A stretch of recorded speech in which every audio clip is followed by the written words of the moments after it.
Igual que la clase anterior, ¿no? Espera un ratito. Así ya saben cuál es la mejor, ¿no? Ya, la siguiente. Hemorragia digestiva alta. ¿Cuál es la hemorragia digestiva alta? La que se origina desde el esfínter esofágico inferior hasta el ángulo de Treitz. Y la baja por debajo del ángulo de Treitz. Fácil. Topográfica, igual. La alta y la baja. La aguda, evidentemente, tiene que ver con el volumen y la presentación brusca. Y la crónica con la anemia. ¿No es cierto? Ese es el ángulo de Treitz. ¿No es cierto? Aquí, ángulo de Treitz. Lo mismo, todo sangrado que se produce por debajo del esfínter esofágico superior. Y el ángulo de Treitz, que es la cuarta porción del duodeno, comprende la hemorragia digestiva alta. ¿La alta está relacionada a hipertensión portal o no está relacionada a hipertensión portal? Cuando está relacionada a hipertensión portal es lo que hemos visto, varices esofágica, cirrosis. En ambas hay hematemesis, melena y hematoquesia. Cuando hay hematoquesia es porque es un sangrado brutal. 1 litro, 2 litros, el paciente viene en un sangrado brutal para que haga hematemesis y hematoquesia. Esos son casos que dan, se mueren. Y la baja, hematoquesia, melena y rectorragia. Fíjense que acá hay rectorragia y acá no. ¿De acuerdo? Entonces vamos a definir los conceptos. Melena de sangre digerida y se necesita entre 50 y 150 para que las deposiciones sean negras. La hematoquesia es la sangre mezclada con las deposiciones. Eso es hematoquesia. Sangre mezclada con deposiciones. La endorragia es evidente y la rectorragia es la sangre pura que viene de la región anal, sin ser mezclada con las heces. Generalmente es un sangrado del conducto anal o de las hemorroides. ¿De acuerdo? Es el paciente que dice, doctor, hice mis deposiciones y cuando me limpié con el papel higiénico, ahí estaba manchado de sangre roja viva. O terminé de defecar, me levanté y vi que estaba goteando sangre con un acetil rojo. Típico de la rectorragia, típico de la hemorroides, que estoy seguro que ustedes de acá, unos 15 deben tener. Todos los que sean río tienen. Ya, entonces, manifestaciones clínicas, el agudo y el crónico. El agudo, hematemesis, vómito hemorrágico, fresco. ¿Se acuerdan pozos de café? Lo que hemos visto en la endoscopía, marrón. Ya está, pues. Borra de café, pozos de café. Melena, lo que hemos comentado. Y hematoquesia, pues cuando ya es masivo y te da inestabilidad hemodinámica. Si tú sacas más de 1 litro, evidentemente entras en shock, ¿no es cierto? La crónica es el TB positivo y todos el síndrome anémico. ¿De acuerdo? Muy bien. La hemorragia digestiva alta es bastante frecuente y todavía no se ha logrado disminuir el porcentaje de pacientes que fallecen por una hemorragia digestiva alta. La no varicial a la cabeza, la úlcera, el Mallory Weiss, la gastritis erosiva, la esofagitis, el cáncer y las angioisplasias. Y la variicial, evidentemente, los cirróticos y sobre todo los que tienen la cirrosis tipo Child C, es decir, una cirrosis avanzada. Ahora vamos a ver qué consiste el Child A, el Child B y el Child C. No, ahora vamos a revisar brevemente, ¿ya? La hemorragia digestiva alta no varicial, es decir, los que no son cirróticos, ¿no es cierto? El origen más frecuente lo acabamos de ver, la úlcera péptica gastroduodenal, ¿no es cierto? Y el resto, lo que hemos dicho, las erosiones a la cabeza. Yo recuerdo hace un tiempo vino en un congreso mundial de cancerología, trajeron una serie de invitados extranjeros y yo estaba de guardia en el hospital de neoplásicas. Ahora ya no guardia, pero los que tienen más de 50 ya no hacemos guardia, ¿no es cierto? Ley del trabajo médico. Para eso están los jóvenes. Entonces yo hacía guardia con un joven, buen mozo, y entonces me llaman, oye, ¿sabes qué? Hay una hemorragia, un profesor que ha venido, un famoso médico de Polonia, y está con una hemorragia, una hematemesis masiva. Entonces me acerqué a la emergencia, estaba lleno de médicos, imagínate, en pleno congreso, uno de sus colegas pues sangrando, ¿no? ¿Qué había pasado? Que al buen doctor lo habían llevado pues al restaurante, ¿no? Al mediodía. Pues era pisco sour, ¿no? Pisco sour al polaco. Hizo una hematemesis ingresé y tenía un Major-Vice. ¿Qué quiere decir? Que se había lacerado el esófago por el pisco, ¿no? Entonces había tenido 1 o 2 arcadas y con eso le hicimos una cauterización y listo, ¿no es cierto? El resto de médicos regresó a su congreso y el polaco se quedó, polaco me refiero que de Polonia, ¿no? No la porquería que piensa. A ver, hemorragia digestiva no varicela, hematemesis, tápate la boca, hematemesis o melena, ¿no es cierto?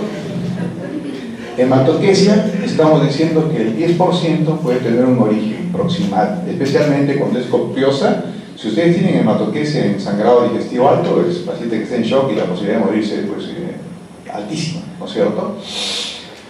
Obviamente, cuando es un sangrado masivo, el paciente va a tener shock si es un sangrado tan importante, ¿correcto? El diagnóstico entonces de la hemorragia digestiva alta no varicial, ustedes tienen que evaluar primero la situación hemodinámica, compensar la hemodinámica a su paciente, ver si está hipotenso o no, si está taquicárdico o no, confirmar la hemorragia, su actividad y diferenciar este tema del ángulo de Trace y la causa. Pero ¿qué es lo primero que estamos viendo aquí? Compensación hemodinámica. Antes que meter un tubo, ustedes tienen que compensar a su paciente, ¿de acuerdo? Muy bien. Los parámetros en general leve y grave. Leve cuando su presión está por encima de 100, la sistólica, y la frecuencia está por debajo de 100 en frecuencia cardíaca. Quiere decir que ha tenido un sangrado, es leve y el paciente está compensado. Cuando el sangrado es grave, ustedes van a tener un paciente hipotenso y taquicárdico. ¿De acuerdo? Clasificación de la hemorragia, lo que acabamos de ver, la hemorragia leve y la hemorragia grave. Acá ya tienen ustedes en la grave las repercusiones: hipoperfusión, diaforesis, frialdad, cianosis, livideces, etcétera, alteraciones de la conciencia, ortostatismo, ¿de acuerdo?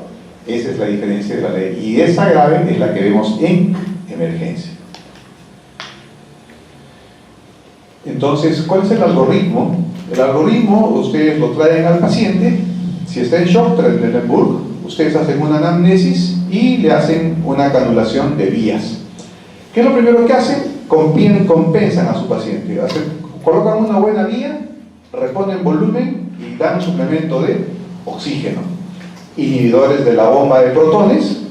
Si el paciente no tiene hipertensión portal, le hacen una endoscopía con el tratamiento endoscópico, y si tiene hipertensión portal, generalmente asociamos ceftriaxona con medicamentos vasoactivos, somatostatina, octeófrido, tercipresina. ¿De acuerdo? Esto es, en líneas generales, el manejo del algoritmo de un paciente con sangrado digestivo. Entonces, el paciente viene con una hemorragia, sí. ¿La hemorragia está confirmada? Sí. Ponga usted una vía. ¿Está compensado el paciente, sí o no? Sí. Entonces haga usted la endoscopía. No. Entonces usted compensa al paciente, lo estabiliza y luego entra a la endoscopía. Si no se estabiliza, va a cuidados intensivos. ¿De acuerdo? Estos algoritmos tienen un sentido común. ¿Cuál es una de las inteligencias que se debe requerir, que debe tener un buen médico? ¿Debe ser un buen matemático? No. ¿Futbolista como Jefferson Farfán? No. Para tener una yajaira, paso. ¿Debería ser pianista? No. ¿Pintor? No. ¿Poeta? Tampoco. Ni matemático, dijimos. Entonces, ¿qué debe tener un buen médico? Sentido común. La inteligencia que tiene que desarrollar un médico es el sentido común. Es decir, ustedes tienen que juntar todo lo que han aprendido de la física, de la biología, de las matemáticas, de la endoscopía, de la anatomía, de la histología, de los síntomas, y todo eso unirlo y enfrentar a su paciente para ayudarle. Sentido común, esa es la inteligencia que debemos nosotros tener a flor de piel. ¿El paciente entonces está hemodinámicamente estable? Sí. Entonces, si hay hemorragia, endoscopía o vía. Y si no, lo compenso nuevamente, ¿no? Conseguida la estabilidad hemodinámica, hacemos la exploración, vemos si el paciente tomó, si está consumiendo antiinflamatorios, aspirina. Ustedes saben que el consumo de antiinflamatorios o aspirina no es dosis dependiente para una hemorragia. Ustedes pueden tener un paciente que tiene un dolor de hombro, se cayó, el médico le dijo toma un ibuprofeno y a las 6 horas está en la emergencia con una hemorragia masiva. Es decir, no es dosis dependiente, mucho tiene que ver en algunos casos el medicamento que ingirió el paciente o lo que tomó. Por eso la anamnesis es fundamental. Corrección de la anemia. Generalmente cuando es menos de 7 gramos preferimos transfundir, ¿de acuerdo? Cuando está entre 9 y 10 mantenemos nosotros una hemoglobina en ese rango. Es muy difícil que nosotros nos animemos a hacer una endoscopía cuando el paciente tiene 5 o 6 gramos de hemoglobina y no está muy bien compensado. El sangrado no varicial, ¿no es cierto? La endoscopía tiene una sensibilidad y especificidad por encima del 95%. O sea, no hay otro examen que supere la endoscopía para el manejo de la hemorragia digestiva alta no varicial, ¿no es cierto? Si el paciente está compensado, se puede hacer la endoscopía dentro de las 12 a 24 horas, ¿no? Entonces ya nosotros aprendimos pues a las endoscopías. Por ejemplo, usted está de guardia, la 1 de la mañana, 2 de la mañana, y lo llama el médico joven que salió de la Ricardo Palma y que está en la emergencia. Doctor, tengo una hemorragia digestiva. Ya. Y, bueno, usted es el gastroenterólogo, tiene que venir. ¿Está compensado? No, doctor, está con la presión un poco baja. Compensa. Muy bien. Entonces, a las 4 de la mañana. Doctor, sí, ya está compensado. Perfecto. A las 8 le hago la endoscopía. Entonces, duermen tranquilos, ¿no es cierto? Ya no tienen que despertarse a la 1. Diagnóstico de hemorragia digestiva no varicial. En algunos casos hay eritromicina. Nosotros no solemos dar eritromicina, por si acaso, como rutina. Entonces regresamos, se logró la estabilidad hemodinámica, hacemos la endoscopía y miren ustedes acá 2 elementos que tenemos para evaluar. Acabamos de ver la clasificación de Forrest, que me da un pronóstico, y el índice de Rocol, ¿no es cierto?, que me da la posibilidad del riesgo del paciente. Yo con la endoscopía y con el manejo clínico puedo determinar el pronóstico del paciente, ¿de acuerdo? ¿En qué consiste el Forrest? Lo que acabamos de ver. Sangrado Forrest 1A en chorro arterial y 1B en sangrado resonante. ¿De acuerdo? Esos son los que tienen pues un pronóstico delicado. ¿Por qué? Porque está con sangrado activo. Pero el Forrest 2A y el Forrest 2B, ¿se acuerdan que vimos una lesión que la cauterizamos que tenía un vasito y teníamos una lesión que tenía un coágulo? Son Forrest 2A y 2B. La posibilidad de sangrado está presente, pero disminuye. A diferencia de este lecho ya con hematina, y este es el Forrest 3, que ya está la úlcera. Si yo encuentro un paciente que sangró, le hago la endoscopía y encuentro esto, ya lo puedo dar de alta, ¿no es cierto? Es decir, ya no va a sangrar, ya la úlcera está consolidada, solamente falta que el paciente cicatrice en 4 a 6 semanas. Es diferente, como estamos viendo, de estos casos, Forrest 1A, 1B, 2A, 2B, y la gran diferencia con el Forrest 3, nos da índice de pronóstico y de manejo de pacientes. ¿Está claro? ¿Pero qué significa, doctor? El Forrest 1A, 1B, riesgo de resangrado, 2A, 2B, 2C, riesgo de resangrado, y el 3 prácticamente nulo, 2%. ¿De acuerdo? Y el índice pronóstico de Rocol tiene 5 ítems. ¿Qué significa? Si el paciente tiene más o menos de 60 años, si está en shock o no, si tiene enfermedades asociadas tipo cardiopatía, el diagnóstico endoscópico, si tiene Majoris o el Forrest, y finalmente si tiene síntomas de una hemorragia reciente. Evidentemente, si tiene más de 5 puntos, es decir, tiene más de 60 años, ha venido hipotenso, tiene un Forrest 1A, tiene una comorbilidad, ha tenido un infarto previo, etc., su índice pronóstico va a ser mayor. ¿De acuerdo? Es decir, simplemente juntamos y lo sumamos. Entonces tenemos el Forrest y el índice de Rocol. Es lo mismo acá. Endoscopía urgente, ya hemos visto el tratamiento endoscópico cuando hay sangrado activo, hemos visto que hay inyección de adrenalina con epinefrina más la cauterización, ¿de acuerdo? En el sangrado activo, el tratamiento endoscópico es lo que acaban de ver ustedes en los... ¿de acuerdo? Muy bien. Medidas terapéuticas, lo que hemos visto, reposición de la alveolemia. Si hay infecciones bacterianas las trataremos, manejaremos la insuficiencia renal, en algunos casos intubamos para evitar la broncoaspiración cuando son pacientes muy ancianos, y el tema del estado nutricional, cuanto antes lo podamos alimentar al paciente, mejor. ¿De acuerdo? Igual acá, ¿qué tratamientos tenemos para la hemorragia digestiva? Hemos visto métodos de contacto y métodos que actúan a distancia. El gas argón es el que hemos visto acá. Y la inyección, hemos visto la adrenalina con solución salina. Combinamos ambos.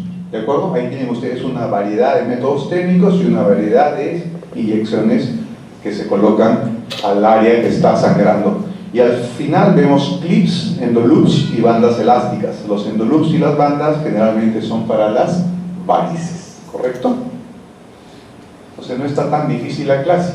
Esto es la hemorragia digestiva por varices de esófago, y esto es así que nosotros hacemos la endoligadura.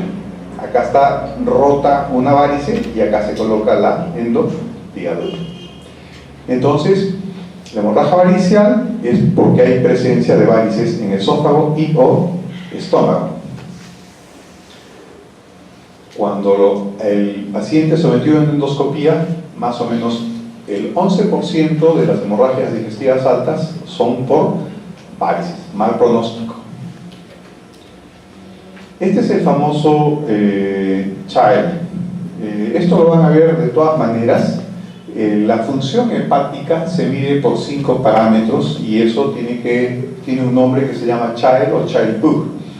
Los 5 parámetros de función hepática son si tiene encefalopatía o no, si tiene ascitis o no, si la bilirrubina está por encima o por debajo de 3, si la albúmina está por encima o por debajo de 3 y el tiempo de protrombina. Entonces, cuando uno valora a un paciente con una insuficiencia hepática, el Child A, el Child B y el Child B-C tienen que ver con estos 5 elementos: encefalopatía, ascitis, presencia de bilirrubina incrementada más de 3 menos de 3, presencia de albúmina más de 3 menos de 3, y finalmente el tiempo de protrombina normal o prolongado. Esto le da un puntaje. El Child A significa que no hay encefalopatía, que no hay ascitis, que la bilirrubina no está incrementada, que tiene una buena albúmina y que el tiempo de protrombina está perfecto. Entonces, este es un paciente que, siendo cirrótico, tiene una cirrosis compensada que se llama Child A. A la inversa, yo tengo un paciente que es cirrótico, pero tiene encefalopatía, tiene ascitis, tiene ictericia, tiene hipoalbuminemia y el tiempo de protrombina está prolongado. Entonces, si me sangra este paciente, la mortalidad será altísima. ¿De acuerdo? Muy bien. En eso consiste la clasificación del Child Book para las varices de esófago. Entonces, ¿tiene usted una sospecha de que el sangrado es por varice? Claro, tengo que hacer la anamnesis. Paciente es histérico, tiene ascitis, tiene esplenomegalia, hay encefalopatía, tiene telangiectasias, tiene caput medusa que vimos en una de las fotos, ¿se acuerdan? Entonces, si tiene todas estas consideraciones clínicas y presenta una hematemesis, su diagnóstico, ¿cuál va a ser? Lo más probable es que sea ruptura de varices de esófago. Entonces, hay ruptura de varices en pacientes con cirrosis e hipertensión, ¿correcto? Y entonces, esto ya tiene que ver con la endoscopía, el tamaño, los puntos rojos y el Child. ¿Qué hacemos? Igual que en el otro, canalizamos, reponemos volumen, pero a diferencia del otro, ¿se acuerdan ustedes? Acá damos antibióticos y damos fármacos vasoactivos, porque estamos hablando de varices de esófago. En este caso, la infección es un factor fundamental y la ceftriaxona, 1 gramo cada 24 horas, nos ayuda mucho en el manejo de los pacientes con cirrosis hepática. Los fármacos vasoactivos que causan vasoconstricción esplácnica, tenemos la terlipresina, la somatostacina y el ocreatina. ¿De acuerdo? Eso lo damos junto con los antibióticos para los pacientes que tienen hemorragia digestiva varicial. El diagnóstico es a través de la endoscopía, idealmente dentro de las primeras 12 horas, y el tratamiento endoscópico es la ligadura endoscópica con bandas elásticas que hemos visto. Si no tenemos nada de eso, podemos poner la sonda de Sengstacke-Blackmore en una hemorragia masiva. Y esta sonda de taponamiento es esta que ven acá. Se tapona tanto el esófago, se distiende el balón en el estómago y por lo menos tenemos 6 a 12 horas al paciente taponado hasta que lleguemos a una emergencia donde se le pueda hacer el tratamiento de endoligadura. Muy bien, profilaxis es lo que acabamos de ver y pasamos ahora a la hemorragia digestiva baja. Hemos visto que la hemorragia digestiva baja es aquella que está por debajo del ángulo de Treitz. Aquí vemos las causas más frecuentes de hemorragia digestiva baja, las 4 causas más frecuentes. Ruptura por enfermedad diverticular, que es una hemorragia silente, masiva, autolimitada. Ruptura por angiodisplasia, isquemia de colon, paciente anciano que tiene áreas isquémicas, y finalmente cáncer. Entonces, estas son las 4 causas más frecuentes. La número 1, en frecuencia, divertículos. La número 2, angiodisplasias. Y luego vienen estas. ¿De acuerdo? Muy bien. Entonces, en eso se resume la hemorragia digestiva baja. Acá ven ustedes una enfermedad diverticular masiva, que parece, ¿no es cierto?, racimo de uvas, en una radiografía de colon. Acá vemos un coágulo adherido, una angiodisplasia, otro coágulo y un cáncer, ¿no? Y hemos dicho que es aquella patología de hemorragia digestiva baja cuando está la hemorragia localizada distal al ligamento de Treitz. Evidentemente, la incidencia se incrementa con la edad. Es bien difícil encontrar hemorragia digestiva alta en gente de 20, de 30, de 40 años, a excepción hecha de las hemorroides, ¿no? La hemorragia digestiva alta es de 50 para arriba en promedio. La baja. En un 90% de los casos, ¿no?, hematoquesia, y en algunos casos en forma de melena. Melena, por ejemplo, si tiene un sangrado en el lado derecho del colon. Hace algunos años atrás, la década del 40, del 50, me contaba un doctor del hospital de neoplásicas cómo trataban a los pacientes que venían con hemorragia digestiva masiva baja. Me venía un paciente de 70 años y una hemorragia digestiva que no la paraba ni Dios y seguía sangrando y seguía sangrando. Entonces iba a sala, no había cualquier rayos X, endoscopía, nada. Entonces, por sospecha clínica, entraba a sala de operaciones, ¡pum!, hemicolectomía derecha, de frente. Paraba, la chucaste. Seguía sangrando, le sacabas el resto del colon. Bueno, ese era el manejo heroico, porque el paciente se te moría, ¿no es cierto? Ahora nosotros tenemos otras posibilidades. Entonces hemos visto la repercusión, ¿no? Se repite para la alta lo que se repite para la baja, la anamnesis, la edad y los antecedentes que acabamos de ver, ¿de acuerdo? Igual, el algoritmo, si está compensado o no está compensado, y en la colonoscopía sí podemos agregar nosotros la gammagrafía y la arteriografía.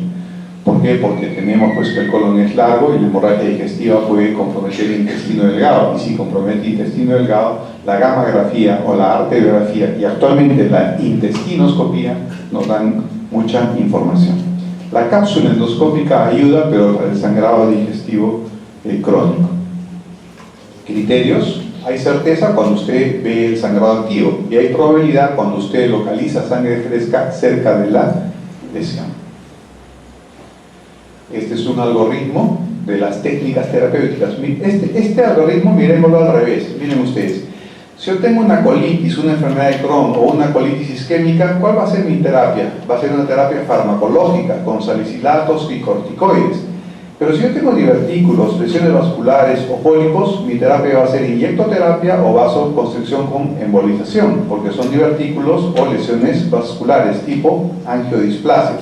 Y si tengo un cáncer, mi terapia ¿cuál va a ser? Quirúrgica. Entonces, esta diapositiva se lee, pero al revés, de acá para acá. O sea, según lo que encuentro, según lo que hago. ¿De acuerdo?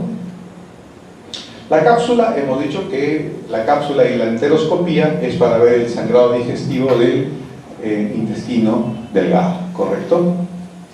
Esta es la famosa cápsula que uno le ingiere y en 24 horas uno la defeca, pero en ese momento el paciente ha traducido la información a través de esta cápsula a una captación que viene a ser como un holter en cardiología.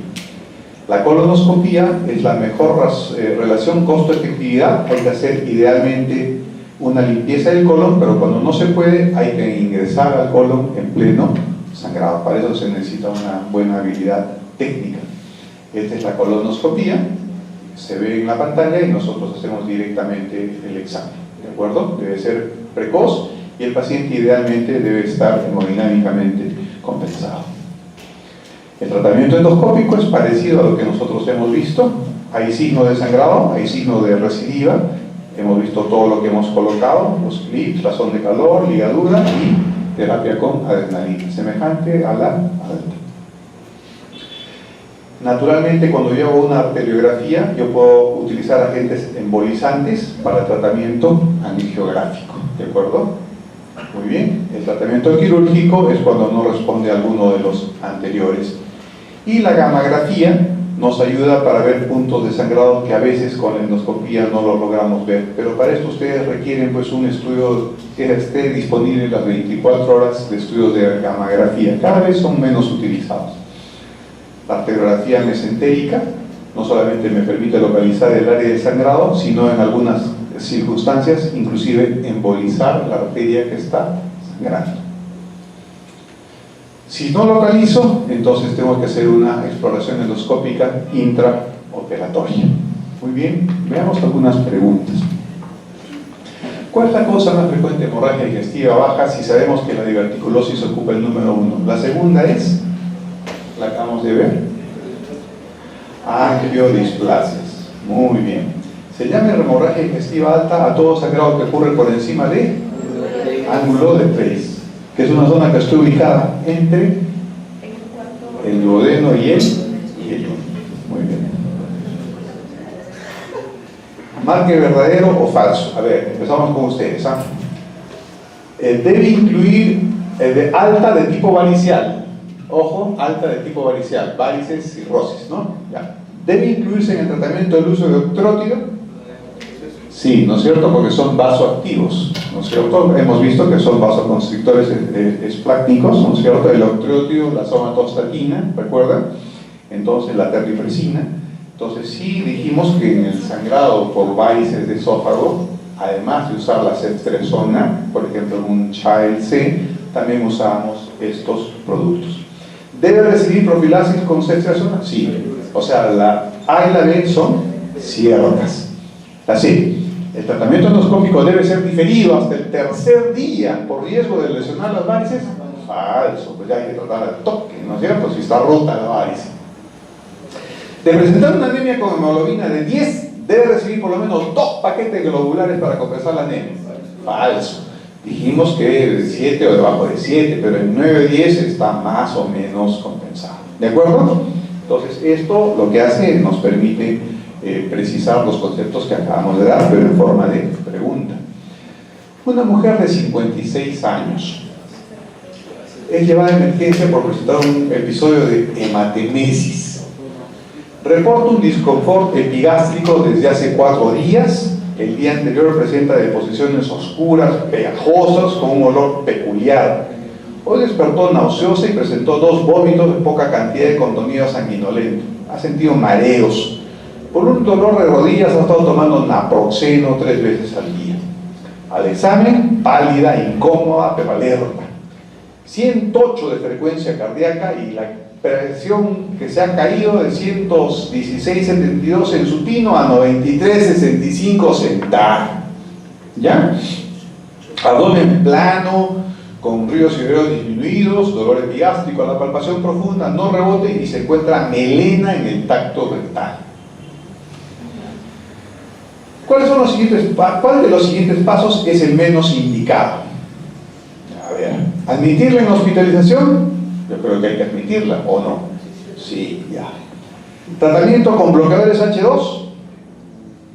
Bueno, sí, yo preferiría inhibidores, pero si no hay inhibidores y ustedes van a trabajar en solidaridad, bueno, bloqueadores H2. Ya. ¿Referirla para endoscopía de emergencia? Vía endovenosa, hemoglobina y pruebas de coagulación. ¿Cuál es el menos indicado? ¿El menos indicado cuál es? La C, es correcto. La endoscopía. O sea, primero compensan, ven cómo está la hemoglobina, la estabilizan, empiezan la infusión, canalizan aquí, etcétera, etcétera, y luego vamos a la endoscopía. ¿Por qué? Porque está descompensada, pues, está en shock. ¿De acuerdo?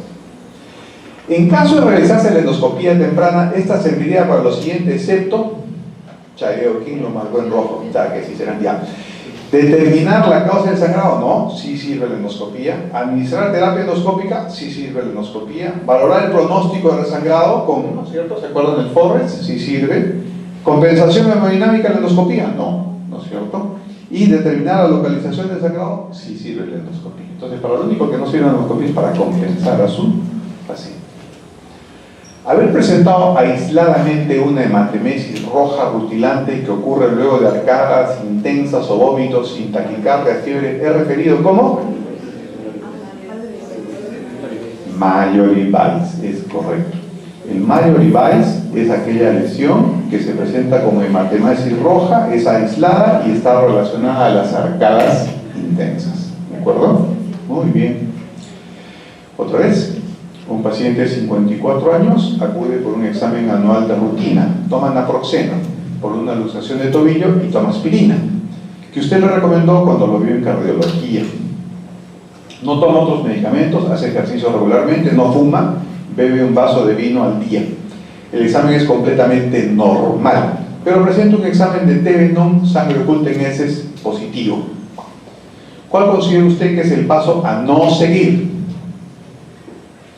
Endoscopía alta, endoscopía baja, hemograma completo, repetir el test de sangre oculta.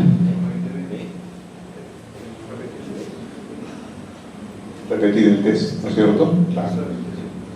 Y ya repetir el test, ¿no? ¿Para qué lo voy a repetir? ¿No? Hago estos procedimientos, ¿correcto? Muy bien. Muy bien, jóvenes.